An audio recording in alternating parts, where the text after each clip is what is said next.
Bien le bonjour et bienvenue dans la première page, la capsule sonore des éditions Morgan. Un espace où l'on prend le temps de partir à la rencontre des voix qui se cachent derrière ces livres pour partager leurs envies, leurs univers mais aussi leurs doutes, leurs influences et leurs secrets de fabrication.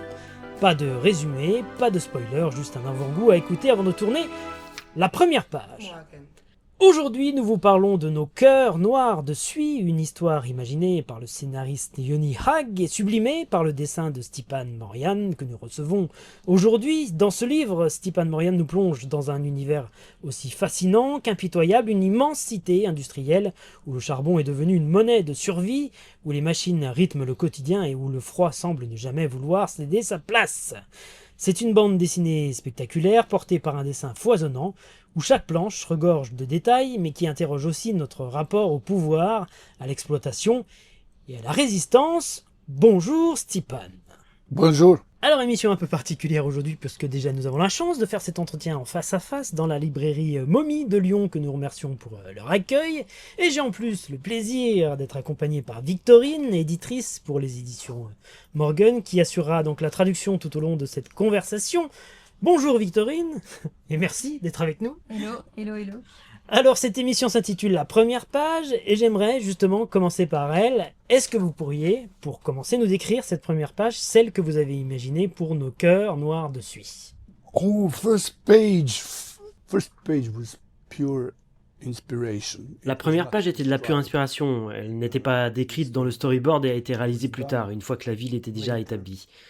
Je sentais que nous avions besoin d'une ouverture lente pour montrer le lieu, car celui-ci est symbolique et crucial pour l'histoire. Au centre du récit se trouve le feu, et nous avons décidé de le montrer dès le début, avec cette couronne enflammée et son inscription latine. Pour être honnête, je me souviens plus de ce que dit l'inscription, car ça remonte à plusieurs années maintenant. Because it was so many years ago now. So many years. Yeah. It's like 3 or 4 years since I Ça drew doit this faire 3 ou page. 4 ans que j'ai dessiné cette page. Nous avions terminé le premier épisode et cherchions un éditeur. Nous avions environ 40 pages prêtes avant de trouver Mad Cave, notre premier éditeur. Before we found Mad Cave, who was first publisher of this book. Ok.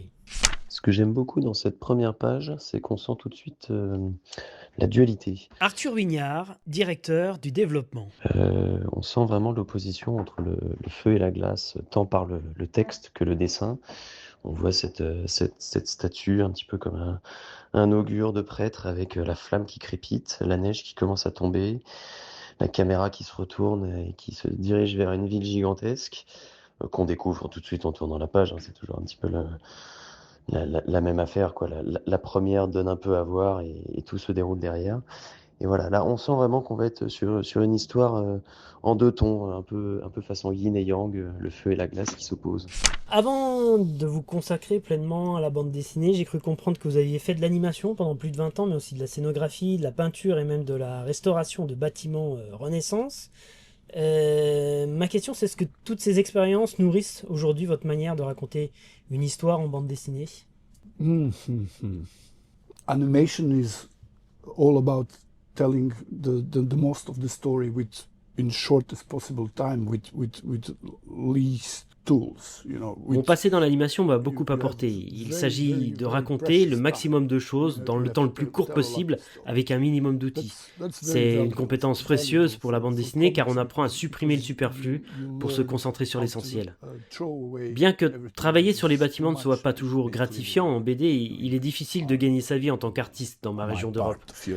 Sullivan Rouault, maintenant, est avec nous pour nous parler de cette fameuse première page de ce livre, Nos cœurs noirs de Suie. Qu'est-ce que tu peux nous dire sur cette première page, Sullivan? Eh bien, avant même de parler de la première page, je te parlerai bien de la couverture.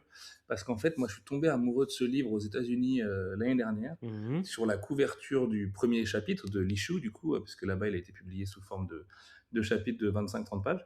Et c'est pas la couverture qu'on a utilisée pour la France, ce qui est rigolo, puisque le visuel qui m'a fait tomber amoureux de ce bouquin, finalement, on l'a écarté pour la couverture sur une belle proposition de Nicolas Beaujoin, qui a été directeur artistique, du coup, de Nos cœurs noirs de Suie. Et en fait, je trouvais que cette couverture, elle incarnait aussi pas mal l'univers. Alors nous, on a fait un choix beaucoup plus graphique aussi parce qu'on a transformé ce comic book un peu en bande dessinée franco-belge.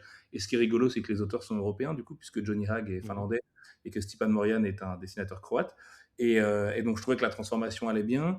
et que cette abstraction du coup que nous on a utilisée sur la couverture allait bien aussi, et voilà, avec ce visuel très froid, je trouvais le contre-emploi de le sortir début juillet assez rigolo, et d'avoir une histoire de Noël en plein été comme ça, pas mal. On n'avait pas prévu la canicule à ce moment-là, mais c'est vrai Ouais. que du coup c'est un livre qui rafraîchit un petit peu. Et en revanche, du coup, ce visuel de l'issue numéro 1 américain, où on a ce personnage qui est aussi en train de lutter dans la guerre avec un costume quasiment napoléonien, cette coupe de cheveux un peu rasée sur le côté, un peu façon Amazon de Frostpunk, quoi, qui a été une des influences du livre d'ailleurs. Je le trouvais vraiment très chouette et curieux parce qu'il convoquait chez moi justement une imagerie finalement très européenne, presque, ouais, Napoléon, Cosaque, enfin tu vois, quelque chose de cet ordre-là. Et ce qui est drôle, c'est que la première page, à l'inverse du livre, elle tranche beaucoup avec ça, puisque je crois que les premiers mots de l'album, c'est j'ai fait du feu. Et donc tout de suite, tu vois, on a le feu, la glace, voilà, ce genre d'antagonisme et d'antipodes que je trouvais super intéressant.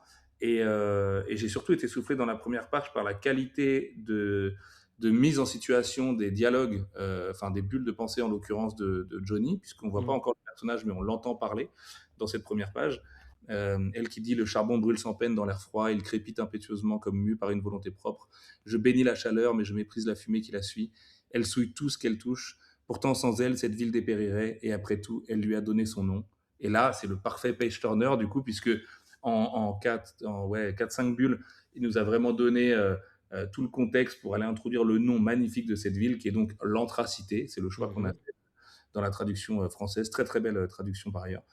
Et ouais, tout de suite, ça m'a marqué parce qu'en fait, la première page, bah, tu as cette statue avec cette flamme qui crépite, avec cette vue très Gotham, tu vois, du Ouais. coup en plongée sur la ville, mais en même temps, on comprend que c'est steampunk. Et le fait qu'il y ait cette flamme, tout de suite, nous renvoie là aussi à une esthétique steampunk, donc du coup, sans électricité, tout ça. Et puis, la double page qui suit est absolument magistrale. Et donc, l'intro fait vraiment imploser comme ça cette ville. Tu vois, imaginaire, du coup, un peu uchronique et ou dystopique, c'est selon, et c'est en fonction un petit peu de l'avancée qu'on a dans l'album, quoi. Et ouais, c'est un dessinateur qui m'avait beaucoup soufflé parce que il a le trait croate, comme on dit. Le très croate. Ouais, non, mais c'est vrai, les Croates ont une scène d'auteur de bande dessinée qui est très forte et, D'accord. et qui a certains points communs graphiquement, et je pense que Thomas pourra t'en parler. Et en même temps, ça reste un pur comic book avec un découpage de comic book avec ses 3 premières bandes sur la première page. Et puis tout de suite, cette double page, tu vois, ça fait pas de prisonnier, quoi.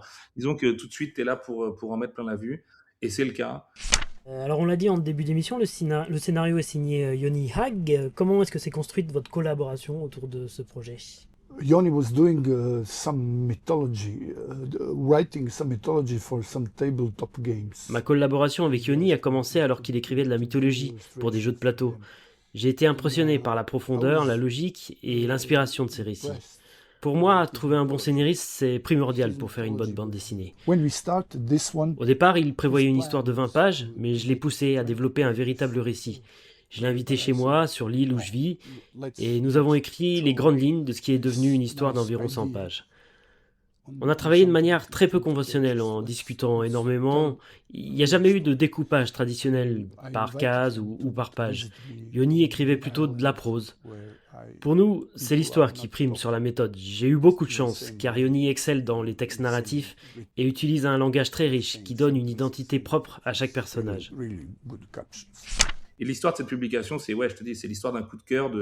En fait, on était en goguette à New York Comic Con avec Thomas pour aller voir des auteurs avec qui on travaille. Et puis en baladant chez Midtown Comics, je suis tombé sur ce premier chapitre. En fait, je ne savais même pas qu'il était déjà sorti. J'avais vu la couverture sur Twitter, elle m'avait déjà bien bluffé. Et donc, j'ai acheté le premier chapitre et j'ai pris une tarte énorme. Et moi qui ai l'habitude de lire en anglais, en plus, j'ai été assez soufflé par le fait qu'il y a, je trouvais un certain lyricisme dans les dialogues et tout. Et donc, j'avais besoin vraiment de m'appesantir et de relire plusieurs fois les dialogues pour bien comprendre ce qui se jouait. Et puis, tout de suite, bah, tu comprends cet univers où le fait de faire des méfaits, du coup, te fait progresser dans la société, qui est une version évidemment hyper, quasi caricaturale, en fait, des dystopies habituelles. Et c'est un titre qui n'a pas le temps, c'est une histoire de révolution, finalement, et tout en étant une histoire de Noël. Et c'est très lié aussi au contexte de vie de Stipan, qui a vécu la guerre, qui a grandi à Sarajevo. Et voilà, il Il y a tout ça, en fait, dans Nos cœurs noirs de suie. Et j'ai trouvé que c'était moi qui avais très envie de bosser avec Stipan dans le futur. J'ai trouvé que c'était une parfaite introduction du coup au public français, raison pour laquelle d'ailleurs on l'a fait venir en tournée en France sur pendant 3 dates à Lyon, Paris et à Toulouse. Victorine, tu as beaucoup travaillé sur la partie éditoriale de ce livre. Est-ce que tu peux nous dire quelques mots sur cette première page ? Pour te dire, cette première page, en fait, déjà, il y a un mouvement de caméra qui s'éloigne progressivement avec un zoom arrière qui laisse apparaître en contrebas une ville industrielle. D'ailleurs, on en parlait tout à l'heure avec Stipan, mais la ville qui a lui inspiré toute l'architecture de cette anthracité, cette ville charbonneuse, c'est Prague.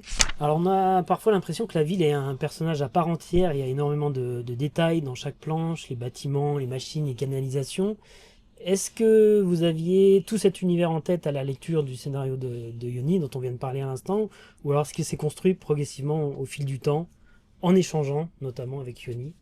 What I regret about this book is that it's too short. Mon seul regret est You que know, le livre soit trop It's too court. short because On a commencé avec tellement de passion pour cet with so univers, much c'est un monde très passion dense, une for île this dans une story, mer you de know, glace, we un started sanctuaire with the corrompu, train, un havre de paix but qui finit par être the détruit. train was L'inspiration m'est venue already quand il m'a dit qu'il voulait faire quelque chose sur le Père Noël. with this Et à l'époque, je train jouais à goes the Frostpunk, city, un you jeu know, polonais it's- avec un it's générateur de the chaleur world au is milieu de la already neige. there. We J'ai already tout de suite knew accroché à l'idée de créer cet what enfer it's entouré de going to neige. be, you know.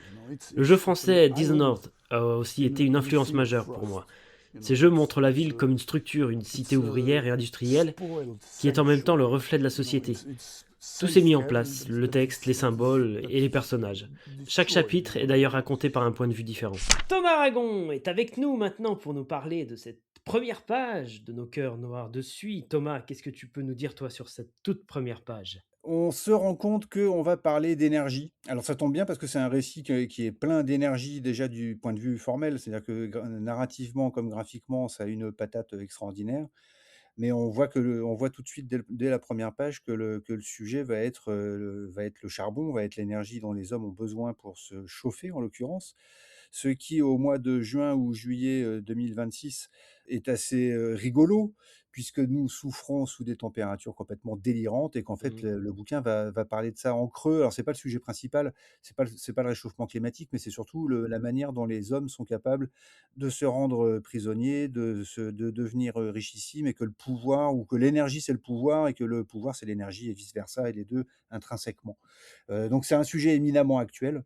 Et dès cette première page, on s'en rend compte, on passe de la flamme, du charbon qui brûle, qui est capable de chauffer les hommes qui vivent dans une période glaciaire, et on passe en 3 cases verticales, on passe à une température beaucoup plus glaciale, puisqu'on sort de cette fournaise et du fourneau pour commencer à voir l'extérieur et se rendre compte qu'il fait froid. Donc on va alterner le chaud et le froid en permanence, et c'est assez fascinant ce récit. For me, it was really important. Il était important pour moi de montrer la relation entre des ennemis qui ressentent du regret tout en continuant à se battre. C'est ce qui arrive quand des amis s'affrontent. Je pense que nous avons besoin d'un changement sérieux, car ce monde va mal entre toutes les choses révoltantes qui nous frappent chaque jour. When the revolution comes, I'm going to be too old. Je crains d'être trop vieux quand la révolution arrivera.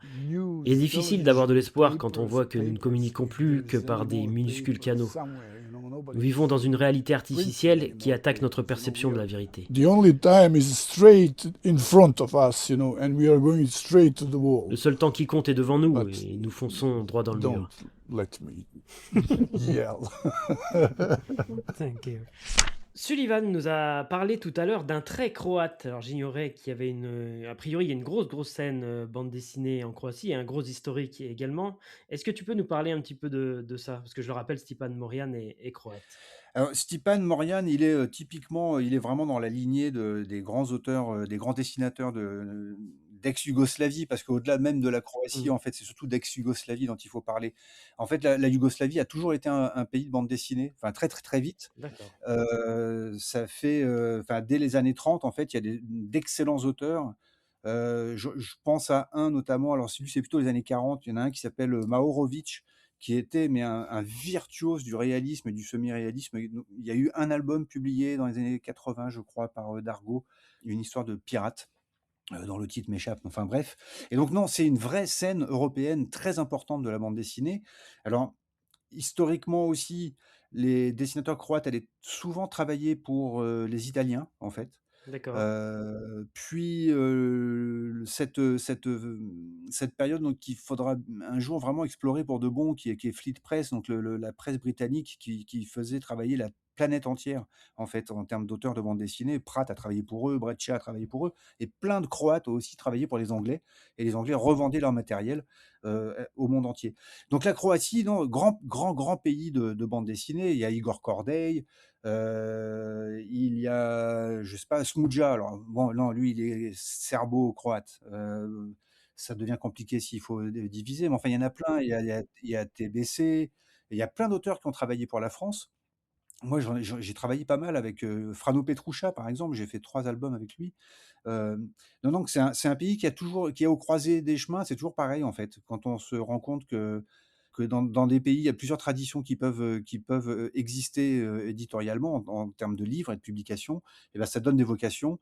Et c'est un mélange de comics, de bande dessinée italienne et de franco-belge, puisque je le rappelle, Enki Bilal vient de Yougoslavie, par exemple, et qu'il a Ouais. été éminemment important, évidemment, dans le développement de la bande dessinée des années 80 en Yougoslavie.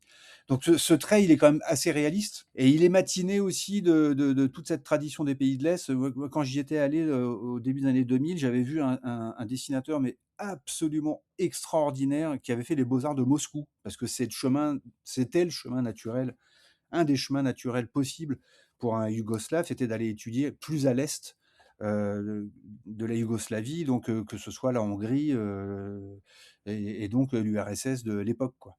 Donc voilà, grand pays de bande dessinée à explorer. Et Stipan, il fait partie des meilleurs actuellement, mais ils se connaissent tous en plus. C'est intéressant parce que quand je l'ai rencontré, moi, il connaissait des copains que j'ai là-bas. C'est un petit pays par le nombre. C'est comme en sport, en fait. Ils sont quelques millions, et en fait, il n'y a que des artistes de folie dans tous les sports collectifs. Les Croates sont très très forts. En bande dessinée, ils sont très très forts aussi au dessin. Alors chaque artiste, et qu'il le veuille ou non, traversé par les influences d'autres artistes, je vous propose mon petit bingo des influences, et vous me dites si je suis dans le vrai ou alors complètement à côté de la plaque. Et puis bien sûr, vous me corrigez si j'en oublie ou si j'en invente. Alors j'ai trouvé dans ma liste pas mal de dessinateurs franco-belges qui me sont venus en découvrant votre album. Je sais pas si c'est des artistes qui vont vous parler, mais je pense à François Scuten, d'ailleurs je sais plus comment on dit, notamment dans cette manière de faire de l'architecture. Jean-Claude Mézières pour vos personnages, leurs costumes, et puis l'ampleur du monde toujours. Et puis évidemment au Transpersonnage de Jean-Marc Rochette, adapté au cinéma par Bong Joon-ho, le froid, le train, les classes sociales, la survie, la révolte. Bref, qu'est-ce que vous pensez de cette liste ? En parlant d'inspiration, oui, j'admire le travail de François Scheuten sur les cités obscures. C'est un travail magnifique, le genre de choses qu'on ne peut pas commander à un homme. Ça doit venir d'une inspiration presque folle. J'aime aussi Valérian ou le dessinateur de Raon. Quant au Transpersonnage, c'est un chef-d'œuvre de pureté avec son train et ses classes sociales, mais c'est presque trop propre pour qu'on puisse le comparer à notre travail. I have guys that I adore, the work. I love Corben. Mes maîtres restent des artistes comme Richard Corben ou Kaza. Il y a quelque chose de très charnu dans la bande dessinée croate. On sent que les personnages sont vivants, qu'ils peuvent puer, qu'ils ne sont pas tous beaux ou proportionnés. C'est cette humanité qui m'importe.